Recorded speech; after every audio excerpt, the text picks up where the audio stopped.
በፈረንጆቹ አቆጣጠር በ2003 ዓመተ ምህረት በጣም ታዋቂ የሚባለው ቦክሰርና ሄቪዌት ቻምፒየን ማይክ ታይሰን ባንክረፕሲ ፋይል ሊያረግ ችሏል።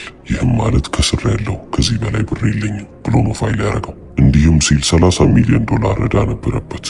በዚህ የቦክሲንግ ካሪየር ውስጥ ምን ያህል ገንዘብ ሰርቷል ብላችሁ ከጠየቃችሁ ከ$300 ሚሊዮን በላይ አግኝቶ ነበር። ታዲያ ይህም ደግሞ ወደ ትልቅ የሚባል ጥያቄ ይመራናል።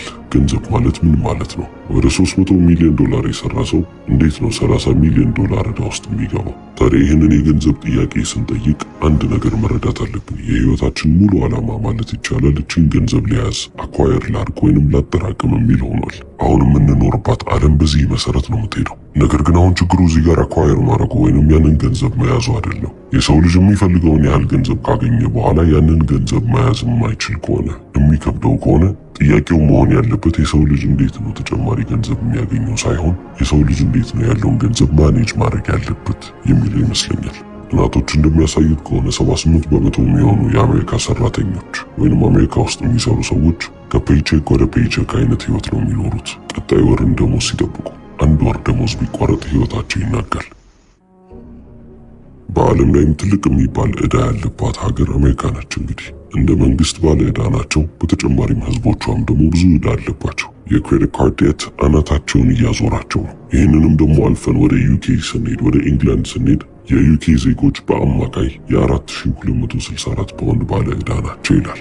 አሁን ምናልባትም እያወራህ ያለው ስለ አሜሪካና ስለ ዩኬ ነው። እኔ ያለሁት ግን ኢትዮጵያ ነኝ ወይንም ደግሞ ሌላ ሀገር ነኝ ብላችሁ ታስቡ ይሆናል። አሁን የሰጠኋችሁ መረጃ ወይንም ስታቲስቲክስ ለእናንተ ምንም ላይጠቅማችሁ ይችላል። ነገር ግን እነዚህን መረጃዎች የምሰጣችሁ እናንተ ከገንዘብ ጋር ያላችሁን ግንኙነት እንድትመረምሩ ስለምፈልግ ነው። እናንተና ገንዘብ እንዴት እየኖራችሁ ነው? ከገንዘብ ጋር ያላችሁ ግንኙነት ምን ይመስላል? ገንዘብ ማለት በህይወታችሁ ውስጥ ምንድን ነው የሚያደርገው? ሲጀምርስ ገንዘብ ማለት ለእናንተ ምን ማለት ነው? ይህን እንድትመልሱ ትንሽ ጊዜ ልስጣችሁ ውስጥ አብዛኞቻችሁ ገንዘብ እጃችሁ ላይ ከገባ በኋላ ወዲያውኑ እየወጣ ያስቸግራችኋል። ገና መቀበሌ እኮ ነው፣ ገና እኮ ደሞዝ የተቀበልኩት ከአንድ ሳምንት በፊት ነው ብላችሁ ታስባላችሁ። ገንዘብስ እናንተን በቀላሉ የምትጠቁበት ቦታ ጋር አስቀምጧችኋል። የገንዘብ ማጣታችሁ ምናልባትም እንድትታለሉ በጣም ስስ የሚያረጋችሁ ጎን ይሆናል። ይህንን ነገር ካረክ ቶሎ ሀብታም ትሆናለህ፣ እዚህ ነገር ላይ ገንዘብህን ካወጣ ቶሎ ብለህ ትለወጣለህ የሚሉ አጭበርባሪዎች እናንተ ህይወት ላይ የሚመጡት እናንተ ገንዘብ ዴስፐሬትሊ ስትፈልጉ ነው።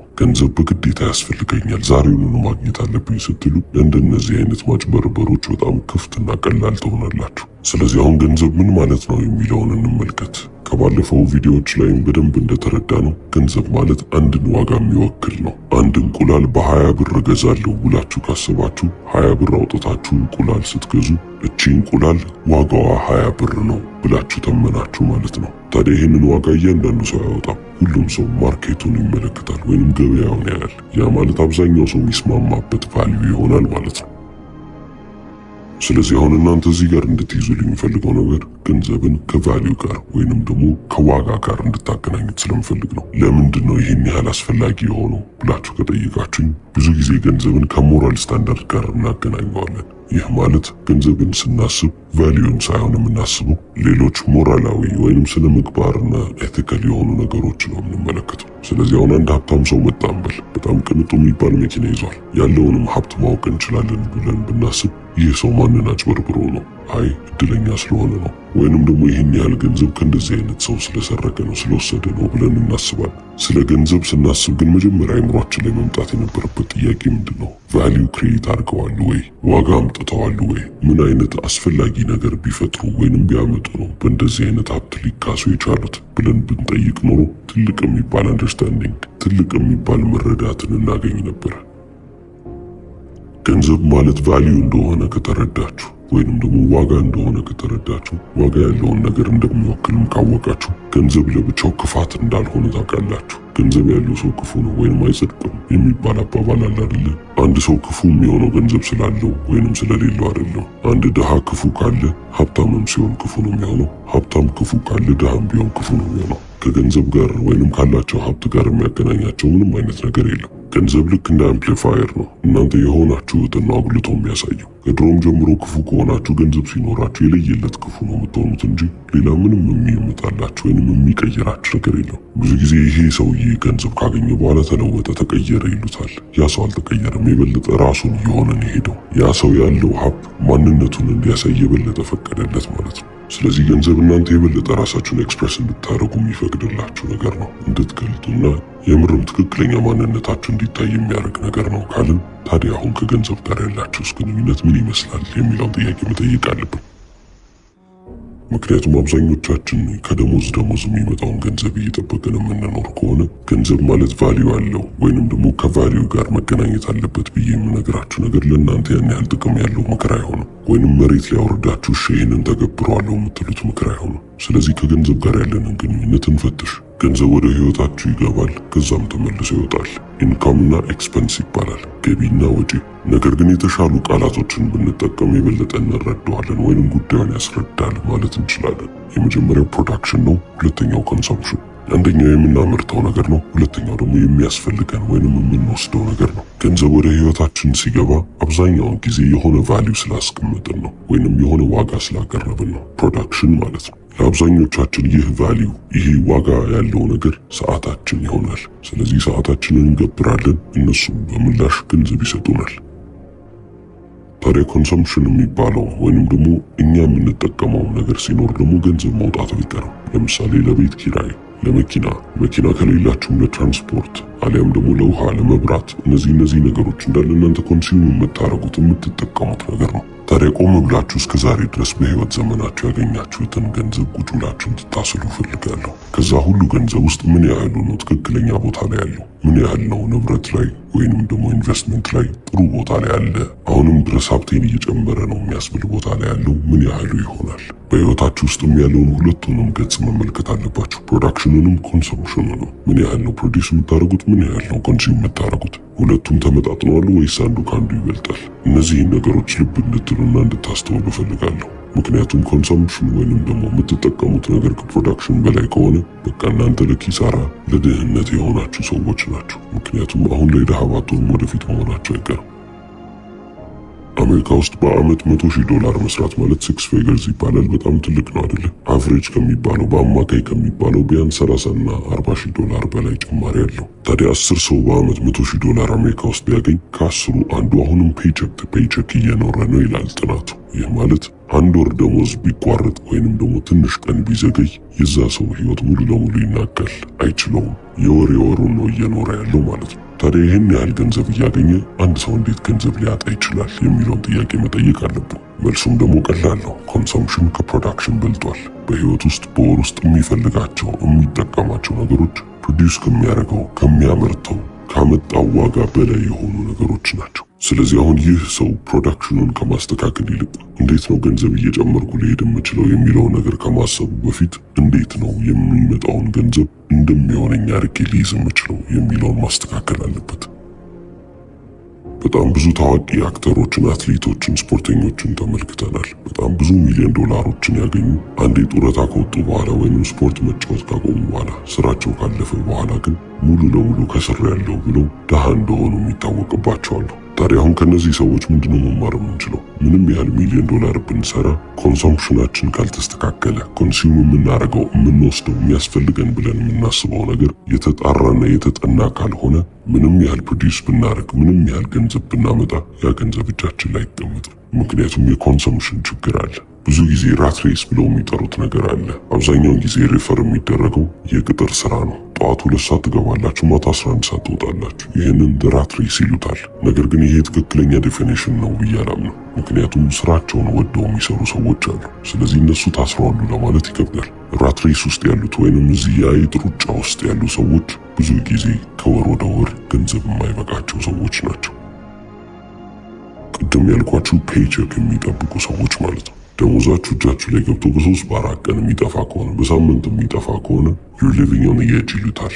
ወይንም ደግሞ የሆነ የተራራ ጫፍ ላይ እየኖራችሁ እንዳላችሁ አድርጋችሁ አስቡት። በቃ ልትወድቁ ትንሽ ነው የቀራችሁ። የገንዘብ ህይወታችሁን ለማናጋት ትንሽ ምክንያት በጣም በቂ ነች። ህይወታችሁ ሙሉ ለሙሉ አንድ ላይ ይደፈርሳል ማለት ነው። ስፔሻሊ ደግሞ ሪስፖንሲቢሊቲ ካለባችሁ፣ ቤተሰቦች ካሏችሁ፣ ልጆች ካሏችሁ ደግሞ የበለጠ ሪስኪ የሆነ ስራ ይሆንባችኋል ማለት ነው። ራት ሬስ ማለት ይሄ ነው። ስራችሁን ፈልጋችሁ ወይንም ወዳችሁ አይደለም እየሰራችሁ ያላችሁት፣ መስራት ስላለባችሁ እንጂ። አንድ ቀን ታማችሁ ብትቀሩ ጉዳችሁ ሊፈላ እንደሚችል ታውቁታላችሁ። ስራችሁን ካጣችሁማ በቃ አለቀላችሁ። ከታመማችሁ እንዳልታመመ ሆናችሁ መራመድ ልትጀምሩ ነው። ምክንያቱም የወር ወጪያችሁ ላይ ህመም የሚባለው ነገር ሲጨምር ሌላ የሆስፒታል ቤል፣ የሆስፒታል ክፍያ ይጠብቃችኋል። እሱን ደግሞ አትፈልጉትም። በዚህ መንገድ ላይ ስትሄዱ የሚያጋጥሟችሁ ነገሮች እነዚህ ናቸው። እዚህ ህይወቴን መስመር ላስይዝ ከምን ልጀምር ብላችሁ የምታስቡ ከሆነ አንደርስታንድ ማድረግ ያለባችሁ፣ መረዳት ያለባችሁ ነገር ኤክስፔንሳችሁን ቁጭ ብላችሁ መጻፍና ማወቅ ነው። በወር እኔ እንትና የተባልኩ ግለሰብ ምን ያህል ያስፈልገኛል የሚለውን ነገር ልታውቁና ልትረዱ ይገባል።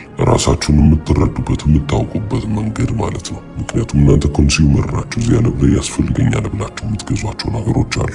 ስለዚህ እናንተ ያንን ነው ለመረዳት የምትሞክሩት። ይህም ደግሞ እንደምታስቡት በጣም ቀላል አይደለም። ቢሄቪየራል ሳይንስ እንደሚያስረዳው ከሆነ አንድ ሰው የራሱን መጥፎ የሚባሉ ነገሮች ማየትና መመልከት አይፈልግም ይላል። ወጪ ማውጣት ባልነበረባችሁ ሰዓት ላይ ወጪ ካወጣችሁ ባንክ አካውንታችሁን ለመመልከት በጣም ትፈራላችሁ። ምክንያቱም ማየት የማትፈልጉትን ቁጥር ልታዩ ነው። ይህን ነው እንግዲህ ኦስትሪች ኢፌክት የሚሉት። ወደኋላ ዞር ብላችሁ እናንተ የወሰናችሁትን አሉታዊ ውሳኔዎች መመልከት አትፈልጉ። አንድ ይህንን ነገር ግን ከተወጣችሁና የምርም ጨክናችሁ ማወቅ ከቻላችሁ ከዚህ በኋላ የሚፈጠረው ነገር በጀቲንግ ይባላል። ህይወታችሁን መስመር ለማስያዝ ግዴታ በጀት ያስፈልጋችኋል። በወር እንትና የተባለው ግለሰብ ምን ያለው የሚያስፈልገው ያንንም ደግሞ መከተል መቻል አለባችሁ። ድንገተኛ የሚባል ነገር እስካልመጣ ድረስ መቼም ቢሆን ከዛ በላይ ማውጣት የለባችሁም ማለት ነው። ይህም በወር እናንተ የተወሰነ ያህል ገንዘብ እንድታስቀምጡና ኢንቨስትም እንድታደርጉ እድል የሚከፍትላችሁ ነው። ነገር ግን ሴቭ አድርጋችሁ ኢንቨስት ከማድረግ በላይ በጣም አስፈላጊ ነገር ለአደጋ ጊዜ የሚቀመጥ ገንዘብ መኖር አለበት። ያ ማለትም ድንገተኛ ነገር ቢፈጠር እንኳን ያንን ነገር የምታልፉበት ጊዜ ይኖራችኋል ማለት ነው። አብዛኛው ሰው ግን ለምንድነው ሴቭ ማድረግና ኢንቨስት ማድረግ የከበደው ካላችሁ ከነ ከሌ እኩል ለመሆን ሲሞክር ነው። ውጭ ያሉት ይህንን ኪፒንግ አፕ ዊዝ ዘ ጆንስስ ይላሉ። በፊት ጎረቤታችሁን ተመልክታችሁ እሱ የገዛውን መኪና እሱ ያደረገውን ነገር ለማድረግ ነው የምትሞክሩት። አሁን ደግሞ ጎረቤታችሁን ብቻ አይደለም የምትመለከቱት። ኢንተርኔት ላይ ሰው የሚያደርገውን ታዩና እስቲ እኔም ይህንን ላድርግ ብላችሁ ትሞክራላችሁ። ገንዘብ እያጣችሁ ከሰው እኩል ለመሆን ብላችሁ የምትዋረዱት በዚህ መንገድ ነው። ከሰው ጋር ምንም አይነት ፉክክር አያስፈልግም። እናንተ በራሳችሁ ህይወት ውስጥ መኖር መቻል አለባችሁ። ፉክክራችሁ ሁልጊዜም ቢሆን ከትላንትናው ማንነታችሁ ጋር እንጂ ካጠገባችሁ ካለው ሰው ጋር አይደለም።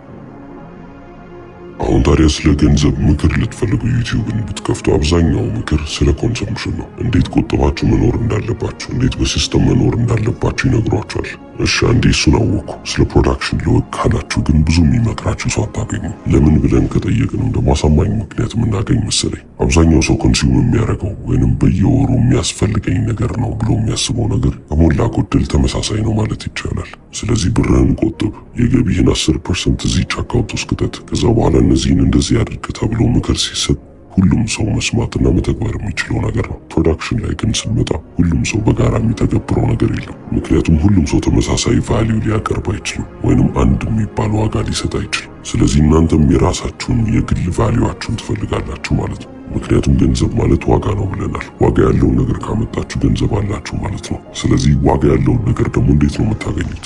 ማርኬቱን ወይንም ገበያውን ትመለከቱና ችግር ያለው የቱ ጋር ነው የሚለውን ነገር ታመጡታላችሁ።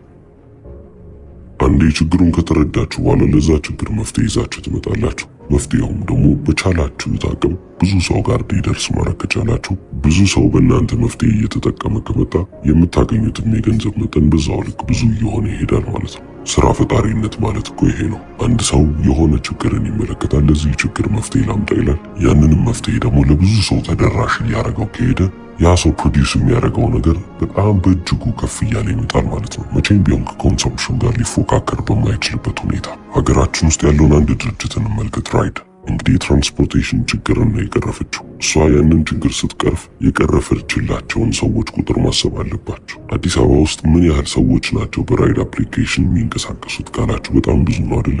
ስለዚህ ፕሮዳክሽኗን አሰፋቸው፣ አተለቀችው ማለት ነው። እሷ በወር ውስጥ ምንም ያህል ኮንሱም የምታደርግ ምንም ያህል ነገር ወጪ ያወጣው እንኳን ብትል በወር ካገኘችው ገንዘብ ጋር በፍጹም ሊጋጭ ወይንም ደረስኩበት እንኳን ሊል አይችልም። ምክንያቱም ያመጣችው ዋጋ በጣም ትልቅ ከመሆኑ የተነሳ ያገኘችውን ገንዘብ በዛው ልክ በጣም ከፍ ያለ ነው። ስለዚህ አሁን ባለቤቷ ምንም ያህል ገንዘቡን አልፈልገውም፣ ብዙ ገንዘብ ስፔንድ እያረኩ ልሂድ ብላ እንኳን አነሰሰሪ ወይም አላስፈላጊ ወጪ በወር ውስጥ ብታወጣ እንኳን መቼም ቢሆን ፕሮዳክሽኗን የሚጎዳ አይነት ወጪ አይመጣባትም ማለት ነው። ስለዚህ አንድ ሰው የሚያመልጥ ከሆነ የሚያመልጠው በዚህ መንገድ ነው። የስራ ፈጣሪነት አመለካከትን ወይንም መንገድን ይዛችሁ መቀጠል መቻል ይኖርባችኋል። እኔ ምንድነው ማቅረብ የምችለው? ላገለግለው ያሰብኩት ሰው ምን አይነት ችግሮችን እያየ ነው? ያንንም ችግሩን እንዴት አድርጌ ነው መፈታለት? ስፈታለትስ በምን አይነት መንገድ ብፈታለት ነው ለሱ የተሻለ የሚሆነው ብላችሁ ቫልዩ ላይ ፎከስ ታደርጋላችሁ። ቫልዩ ላይ ፎከስ ካደረጋችሁ ገንዘቡ ይመጣል። ስፔሲፊክ መሬት ላይ የሚወርድ ትምህርት ወይንም ምክር መስጠት የማይቻለው ለምንድን ነው ካላችሁ አንድ ሰው የሚያመጣው ቫልዩ እና ሌላ ሰው የሚያመጣው ቫልዩ ተመሳሳይ ሊሆን አይችልም። ስለዚህ እናንተ የራሳችሁን ቫልዩ ልትፈልጉ ይገባል። ይህ የራሳችሁ የቤት ስራ ነው ማለት ነው። ምን አይነት ዋጋ ነው ማምጣት የምትችሉት? ይህንን ከመለሳችሁ መቼስ ቀጣዩ እርምጃችሁ መፍትሄ ነው የሚሆነው። እስከ መጨረሻው ስለተከታተላችሁ አመሰግናለሁ። ቻው።